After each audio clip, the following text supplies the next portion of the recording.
Song of Spirit. Intimacy, in general terms, is a song of spirit inviting two people to come and share their spirit together. It is a song that no one can resist. We hear it while awake or sleeping, in community or alone. We cannot ignore it. There is a spiritual dimension to every relationship, no matter what its origins, whether it is acknowledged as spiritual or not. Two people come together because spirit wants them together. What is important now is to look at the relationship as spirit-driven instead of driven by the individual. The role of spirit in our relationships is to be the driver, to monitor our relationships for the good. Its purpose is to help us to be better people, to bind us in such a way that we maintain our connection, not only with ourselves, but also with the great beyond. Spirit helps us fulfill our own life purpose and maintain our sanity. Hey y'all, we are back for, I guess, on the eve of Valentine's Day. Galentine's Day is happening. A lot is happening. Yeah, a whole lot is happening. And I'm just hoping that I can clean up the Afeni in the background of this conversation for today. We're going to talk a little bit about relationships and the dynamics, the intertwining, the different types of relationships today. And I'm going to do a little interview of my sis as we're on the eve of her new year as well. Because you a Valentine's Day baby a little bit. Yeah, I don't care nothing about Valentine's Day. I know. For real. It's my birthday. Because it's your birthday. I feel you. Mm-hmm. It's my birthday. Yeah. So before we dive into the conversation, let's talk about our lip combo today. I just got on something slight. I actually am only wearing a lip oil, Light Day, NYX Fat Oil. It's called Mist Call, a little pop of pink, but with a gloss. I actually like it, and it does nourish the lips, so it's a good little break from a lipstick. Yeah, it's a lot going on over here. The lip, I'm looking around for it. It's on the other side. So as per usual, it's been so many times, I don't know why I never remember what it's called. I got the Fenty. It's Unlocked. Stunner Lip Paint in Unlocked, but on top of that is a MAC. Y'all, I'm getting to the, gotta move away, gotta take the glasses off to read. What is it called? Okay, it's the matte, retro matte. Recollection. That's what it's called. It's called Recollection is what it's called. So, in the lipstick. No, my eyes. They got a lipstick that's a similar color that's called Heroin. Yes, I know the Heroin. Yeah, but it's called Recollection. Yeah, I see it finally. I feel you. My eyes have been doing the thing lately too. I kind of gotta go in and out and glasses on and off. Yeah. Woman of a certain age. Were you trying to keep her out the frame? Yeah. Sorry, y'all.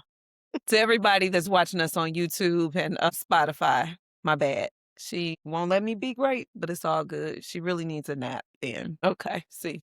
Afeni, guest star. Our first guest. It is what it is. Speaking of guests, make sure y'all join us on the website and let us know when you want to be a guest. I definitely had a couple friends reach out and say, I'm interested, so I directed them to the website to fill out the form. Speaking of, I probably need to maybe make the email come to my email, to my phone. Me too.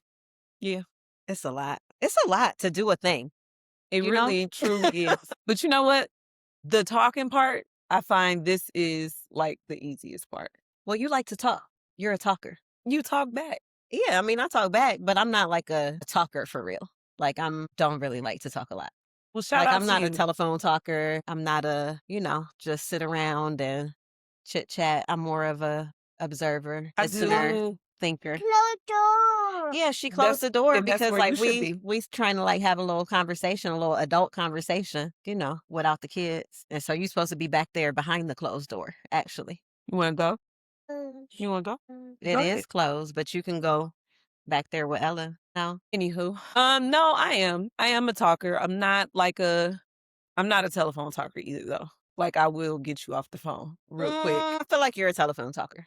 Have we talked on the phone? Yes, we've talked for a long period of time. Yes.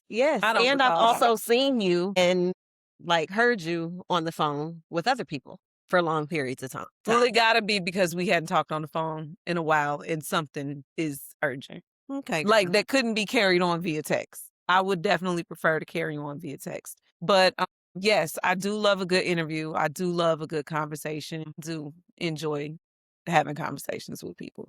Yeah.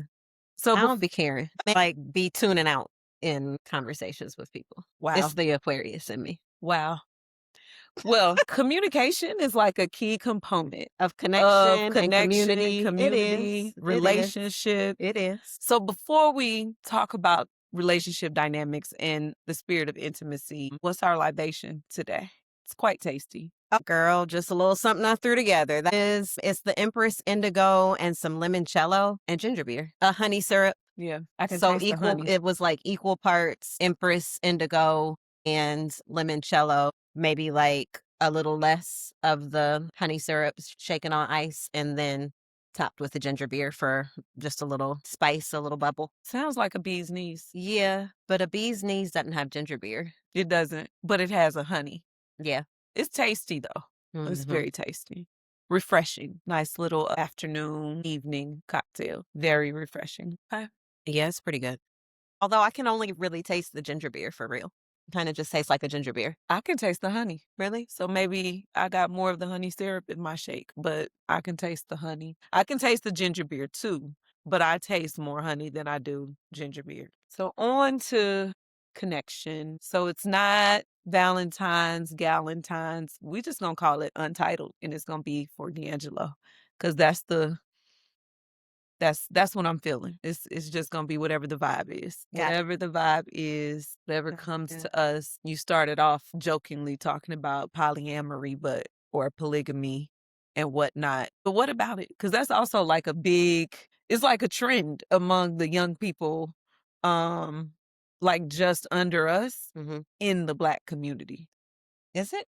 Yes.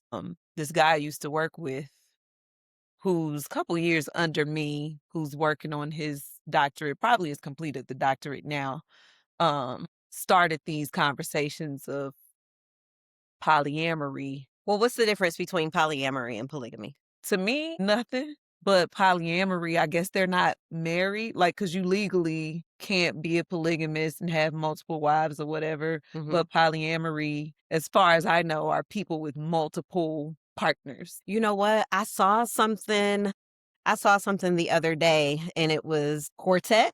I don't know. What I they don't know called the it. term. There were 4 of them, and they were like explaining the dynamics of their relationship, and it was like 2 of them, these 2 were together, and then these 2 were together, and then these 2 were together, but these 2 were not.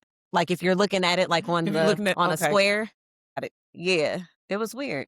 I was like, "Huh, that's interesting." Like, Now if you like also, it, I love it. Like, that's where I am on all of the things. Like, yeah, like be happy. yeah, do what you want to do. Because I also saw, and the people in the comments were like going crazy. I saw, have you heard of this lavender marriage? Mm-mm. And it was a straight woman Okay. married to a gay man, Okay. and they called it a lavender marriage. So, but if I'm a straight woman and you are a gay man, does that mean that you also have partners outside of our marriage? Or do I? Like, they weren't answering questions in the Okay. comments. They weren't entertaining questions in the comments, but the people were up in arms about it. Well, because I'm confused a little bit because I'm just wondering, like, so are you a gay man if you're married to me? Well, yeah, if you are a gay How? man and you 'Cause you attracted married. to men. But you married to me. Well, Like, but what's the, I or mean, is it like of convenience or? well, somebody said it's just like Oprah and Stedman.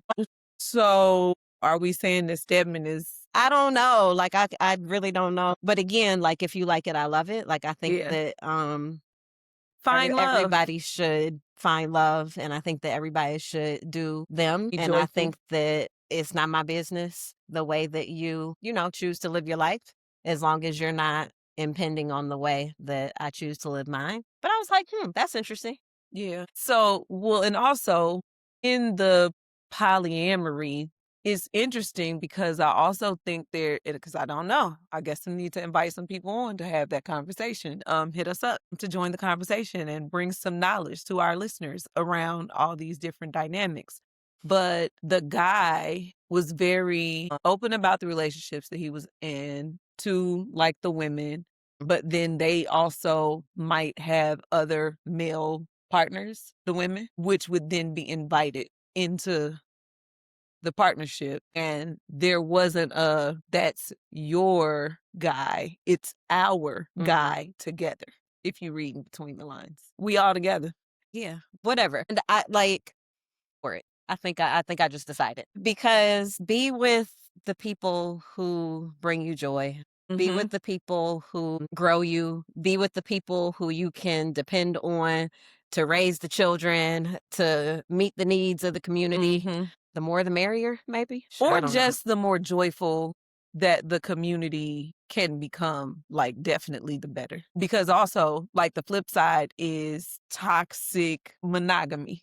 Yeah. Like there is a such thing as toxic monogamy, to the point of just these ideas around control. Yeah. These ideas around, like, I don't want to say ownership, but what is it? What's the word I'm looking for? It's not ownership, but like you're my possession. Because, you know, I'm still reading. I'm almost done with Nina Simone's biography, and she was just talking about her second marriage to this guy who was a police officer, like the one that she had her daughter with. He was protective because he was a police officer, but then she also describes this night before they got married, some guy slipped her a note. He had asked for an autograph and he gave her some note back. She hadn't even read the note. He beat her. Damn. From the club into the cab, to the house, into after, and she sent him to like a psychotherapist because like he flipped out. And then had no recollection of doing it. But I'm just like, the possessiveness is crazy. Like toxic monogamy is wild. And like even that thought or that comment in the vows of till death do us part. One, I didn't say them. I didn't say them not because I meant it. I didn't say them because words cast spells. Words are powerful. Something about having death in the vows for me was problematic. Like it just it doesn't feel right. Or even like when people say stuff like I love you to death, like I don't. hate, like I don't, and I'm also not your ride or die. yeah, like not at nothing all with am I dying death ever is going me. to be your ride or die. Like Not it's at all. something about that that just doesn't sit right with me. Yeah. Because we should be joyful, we should be happy, we should be thinking about something other than death. And I just don't want any parts of that. And I'm like, I wonder if people have like not really experienced death and loss. Like I know that it has something to do with the way that I've experienced death and loss, that I just don't like to name those things. Yeah. But I'm just like, why would that ever be a part of the conversation? Because toxic monogamy is bad. Like it's very bad to believe that you possess someone or that someone else possesses you, and that like obligatory, like who wants to be doing anything out of obligation? It literally should be feelings of joy and like mutual respect and just trust and like watching somebody shine. But like where they are at this point in their relationship, like he's been the best manager she's ever had, and like really business minded, very protective. And that was a one-time thing this far. Like they literally only been married, I guess 6 months at this point where I'm at in the story. But it's just interesting. It's going to be interesting for me to see like how she describes their marriage concluding or whatever. You think that relationships have purpose, seasons, lessons, and there are multiple types of relationships? Yeah.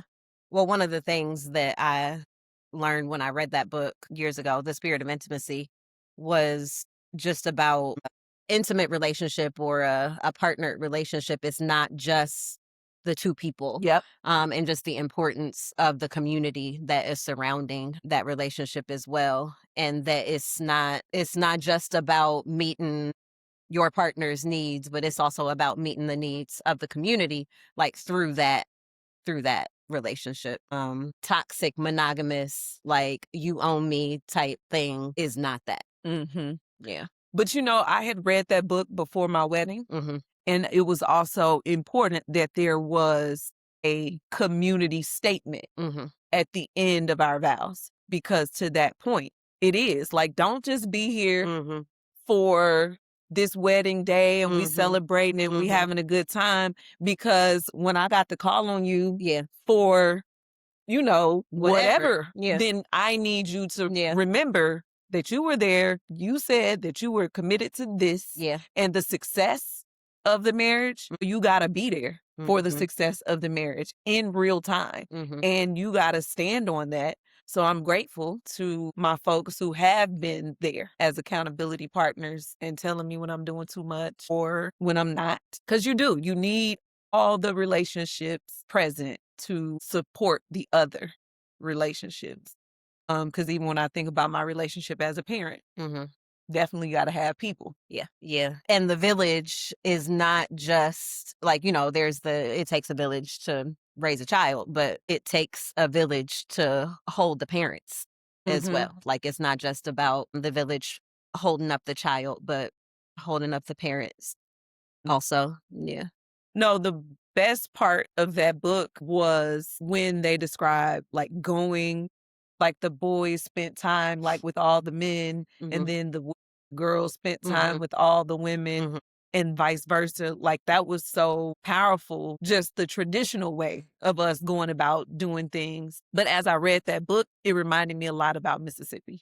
Mm. Like I talk a lot about like Mississippi and racism or whatever, but relationship in Mississippi is everybody. Like you got so many cousins that really may or may not be your cousins, but it's just an expansive network of relationships and community and intimacy and just togetherness. Yeah.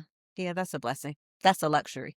No, it Mhm. truly is. It truly Mhm. is. So when people try to tell me that Howard is the superior HBCU to Jackson State, I'm always like, y'all don't know what it feels like to be loved for real. Cause we got like it's just an intimate relationship on that campus. That's all. And I like the idea of thinking about intimacy larger and deeper than romantic love, larger Mhm. and deeper than sex. Like, have intimate relationships with a lot of different women in my life. I have intimate relationships with family, and I'm grateful. I got an intimate relationship with Afeni and Trey. Like, Trey was really, me and Trey had a little special bond when he was a baby.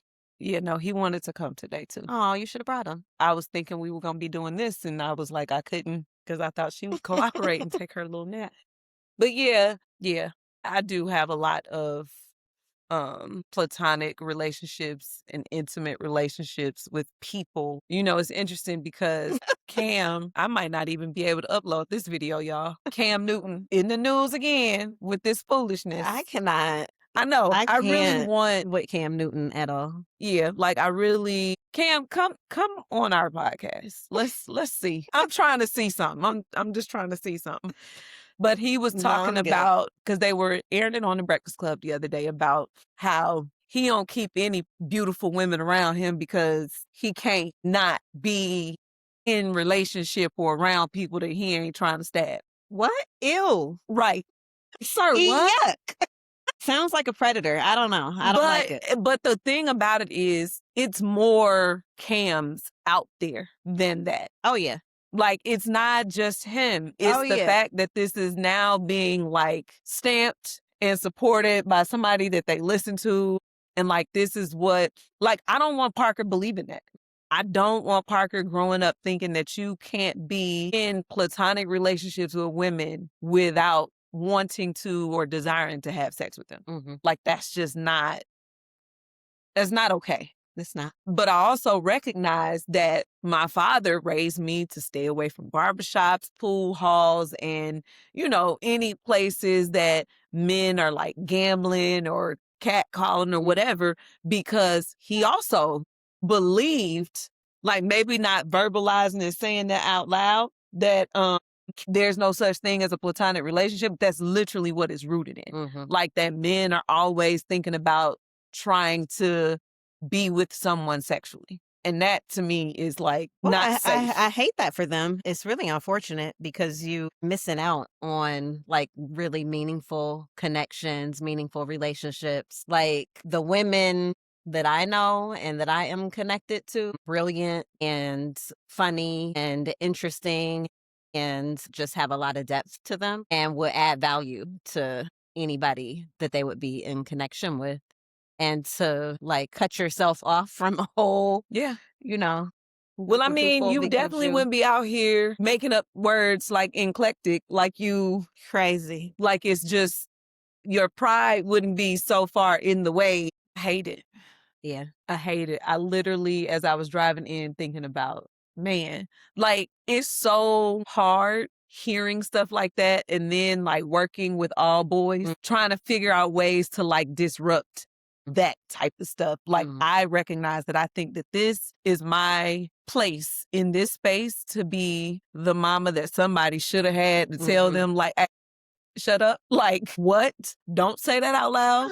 Ever again in your life. It's given main character energy. It's It like, is. it's given, I just want to be in the center of this thing. Is that what it is? You want to be on the podcast? You do?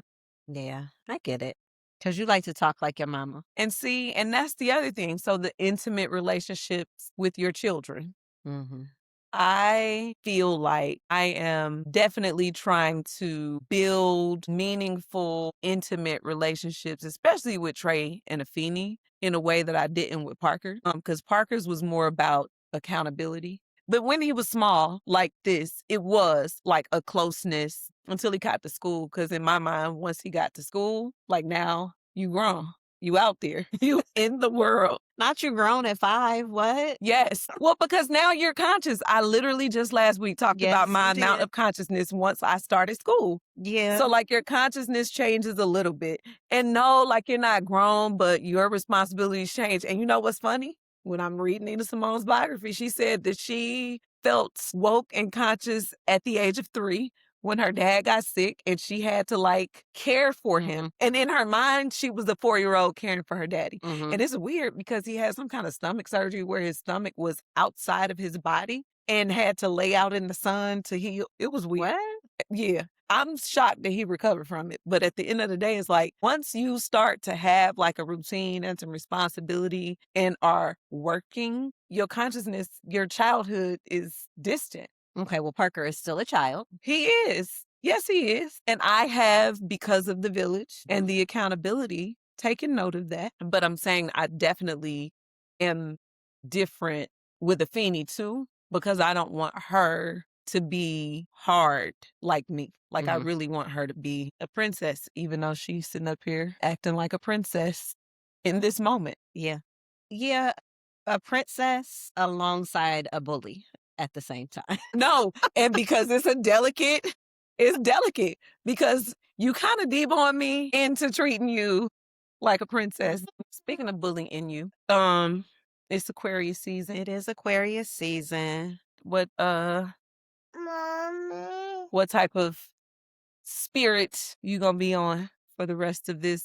Well, here's the thing. I saw something the other day. It was like Aquarians will like be hyping up their birthday for a whole month and then not want to do anything on their actual day. And like you ain't got time to not want to do anything. No. We definitely we've gonna do. invested. No, we're Okay. definitely gonna. We having the party. We're gonna do all the things. But sometimes I have an attitude on my birthday. I mean, I absolutely have an Sometimes attitude on my I birthday, have so an I know what you mean. attitude on my birthday. Because who did that song? It's my party. I can cry if I want to. Yeah. Totally understand it. Yeah. I was like, dang, like I've been talking about Aquarius season and I've been like hyping up my birthday for several weeks now. And that's going to be wild if I'm like stank when the actual day comes around. So I'm going to try not to be, but I kind of feel like I might be. Nah, because what role do you need to assign me so that you're not? Well, I still haven't really figured out the menu yet. I think I know what drinks I want to make cuz I want to make like a elevated Thug's Passion Okay. type. Yes. I mean, I Thug's guess Passion. like it's already elevated. Look Like at it's that. Cristal, but then like the whole like Alizé. Cristal.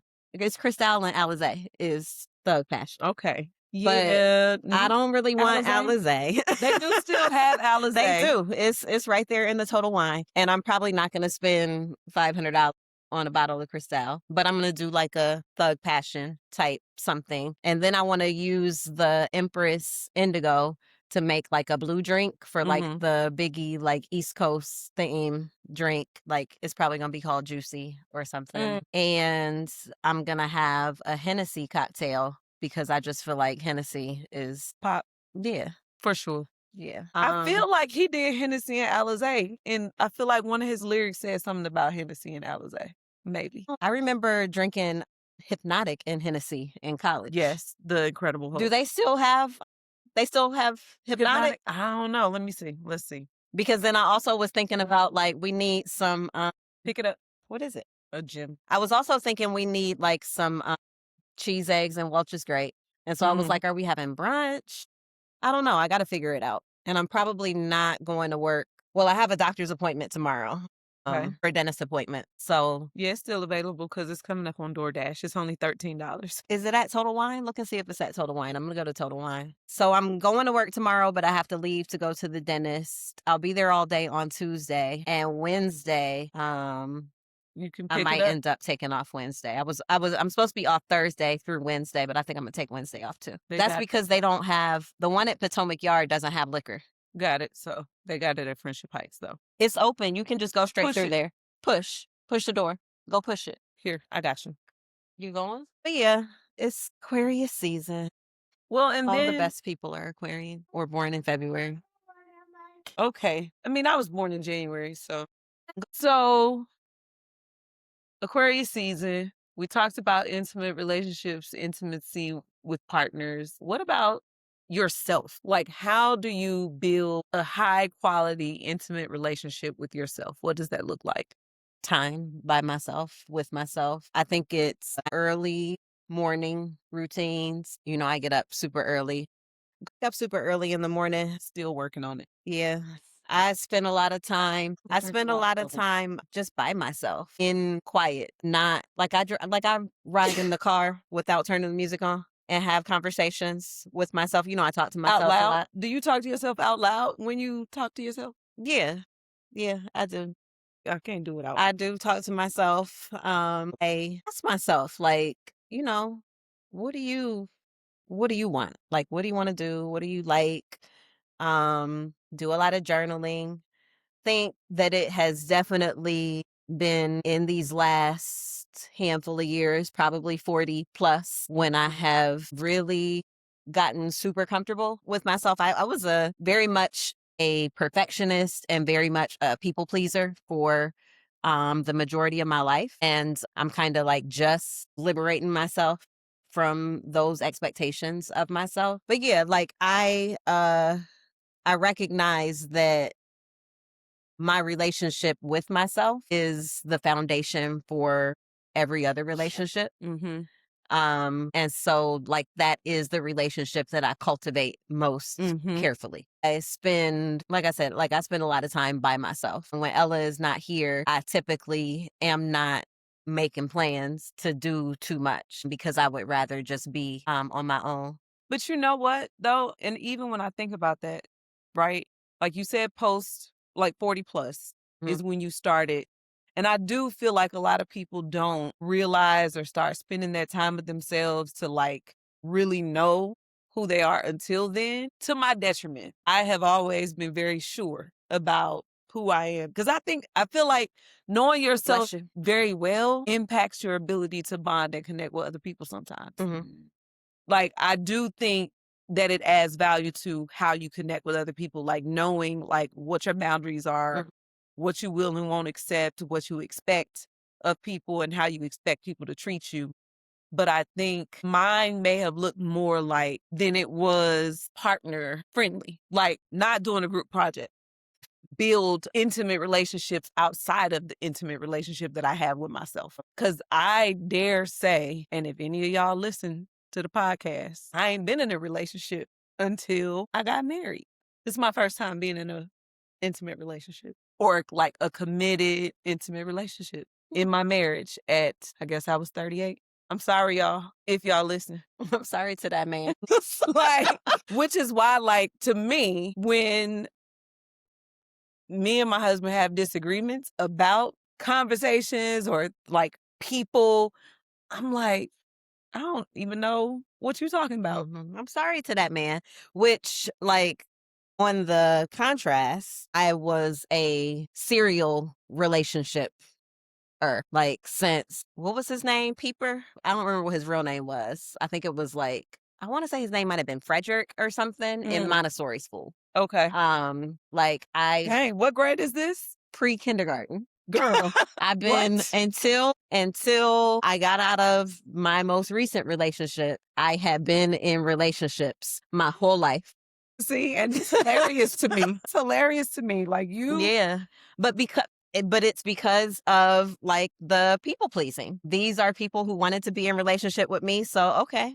And like I told you on episode 1 or whatever it was, I'm a lover girl. Is that what that is?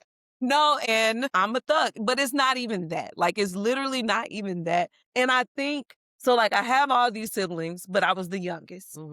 And like my relationships, and I don't know, like my parents were married for 30 years before my dad passed away. My grandparents, both sets of my grandparents were like married for years on end or whatever. So like I knew what went into marriage. And in that poem that, remember y'all did blackout poems, and that blackout poem from Their Eyes Were Watching God is still on my wall. But it was like, so this is a marriage. And like everything that I blacked out was the positive stuff that she was describing about marriage, and the things that I left that you could read was like attachment or something, like, or just being shackled. And that's how I've always thought of it. And I've just always seen myself as like free. The things that spoke to me most in church were, we were given free will by God.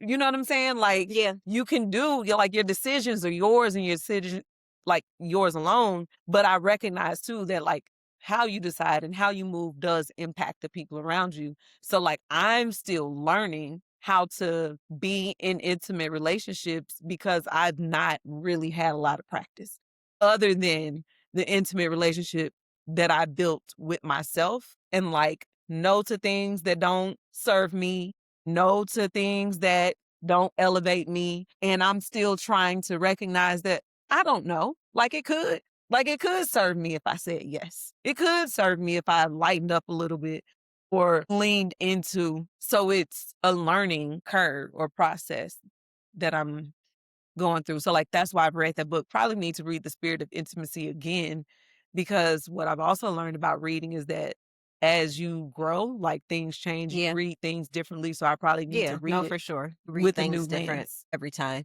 But yeah, it's been interesting. It's been a journey because yeah, I've never really been a people pleaser. And now that I have a lot of people in my life, it's not even really about people pleasing. It's literally about making sure that the relationships are fruitful and positive. Because even like Parker and my mama have both said, you think the whole world revolves around you. And I'm like, and does. Well, it does. Like, I think that's just kind of the human experience. Like you are at the center of your world and everything else is how you interact with it. I think that's everybody. The whole world revolves around them, or they think that the whole world revolves around them. Yeah, true. Because even like I said, the disagreements and arguments that we have gotten into, I've always been like, you were only thinking about this from the impact on you. You have to approach it from how I could be experiencing you. But the same way that you're thinking about it from the way that that it impacts you, so am I. And that has to be like, what's the in the middle? And for me, like the neutral is always like the children. What's the impact On the children. on the Yeah. children?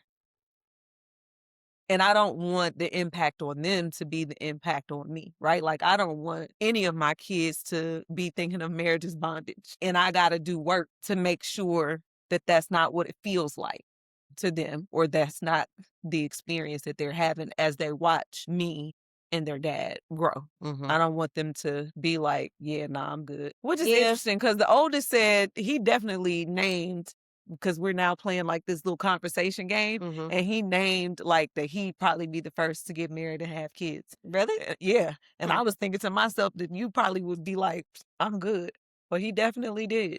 Yeah. And I kind of think that's where I am right now. Like, I'm good. As I look at other marriages around me, good. But you know what though? And this is the reality is I grew up in a different place and time than most folks. And what was the reality in Mississippi where it's like all these people, because I have a cousin who is 2 years younger than me. She's been married for 20 years. And it's like, wow. Wow.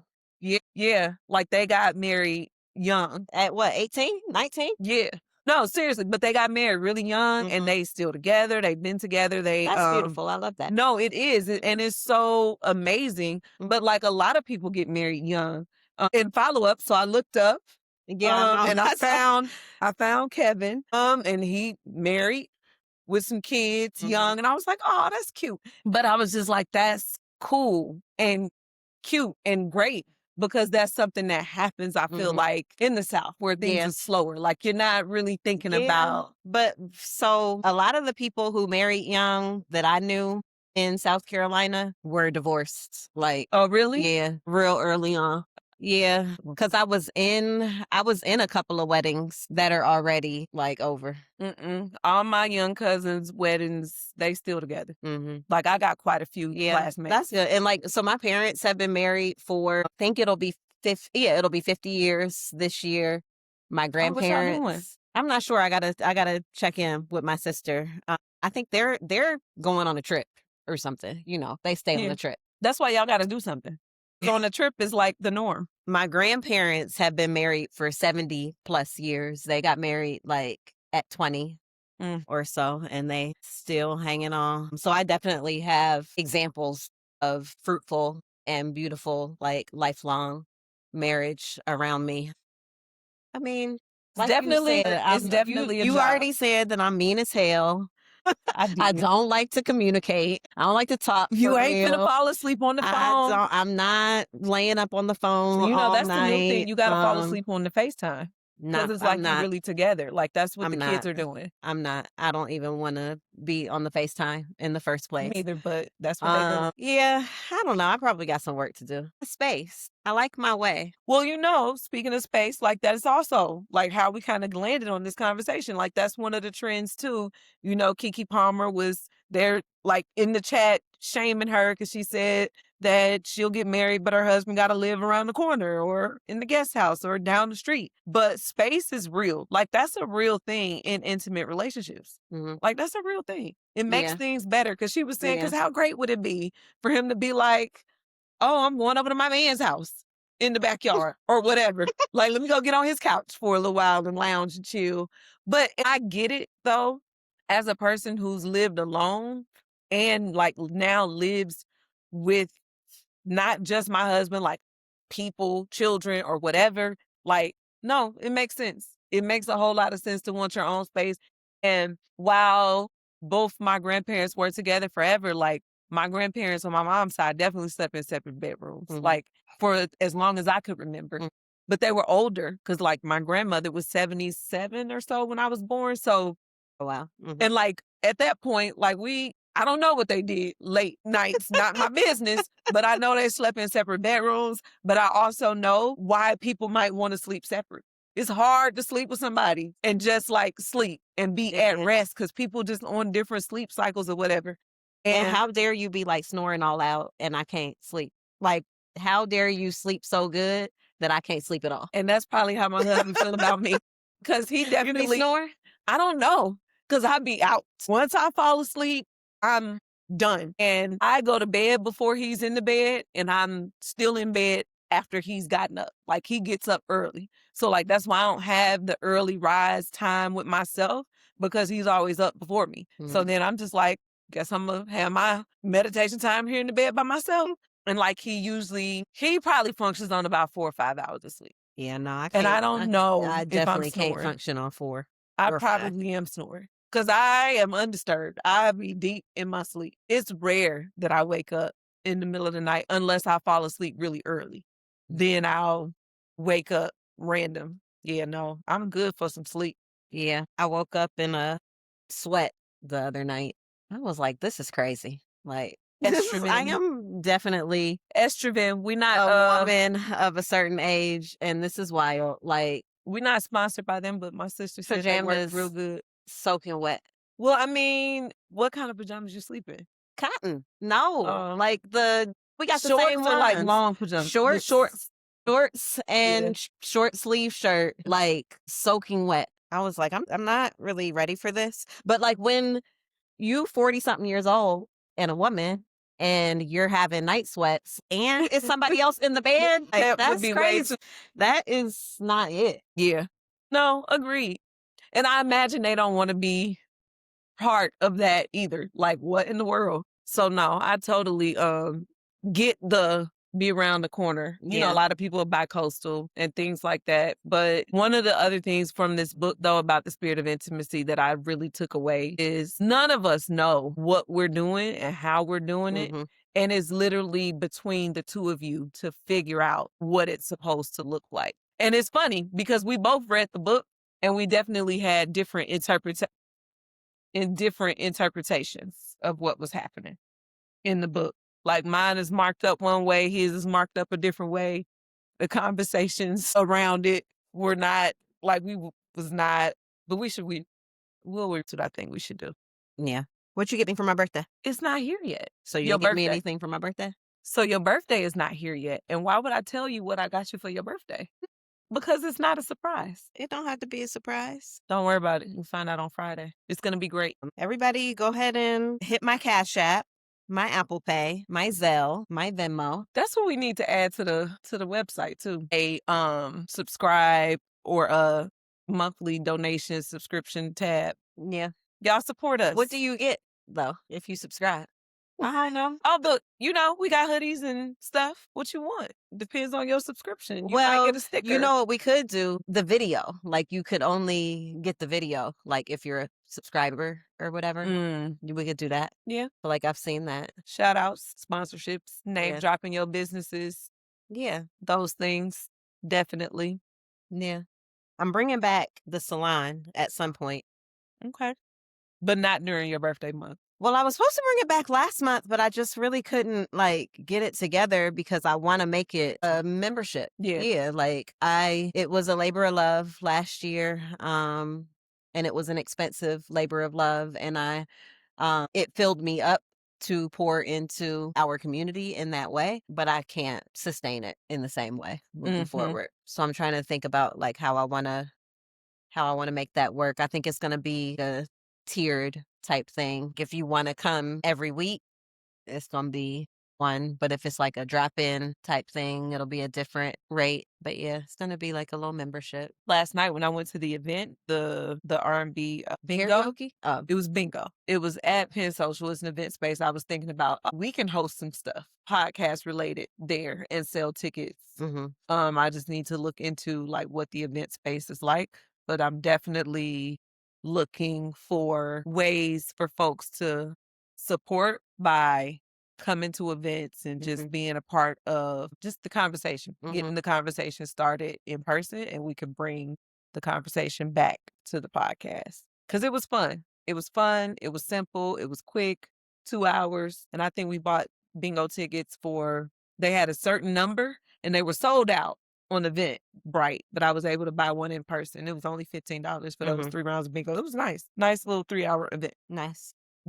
What we closing with today? I know, y'all, it's been a lot while my sis looks for this quote. It's been a lot. Thank you for sticking with us. But sometimes this is life. That's why this one is called Untitled.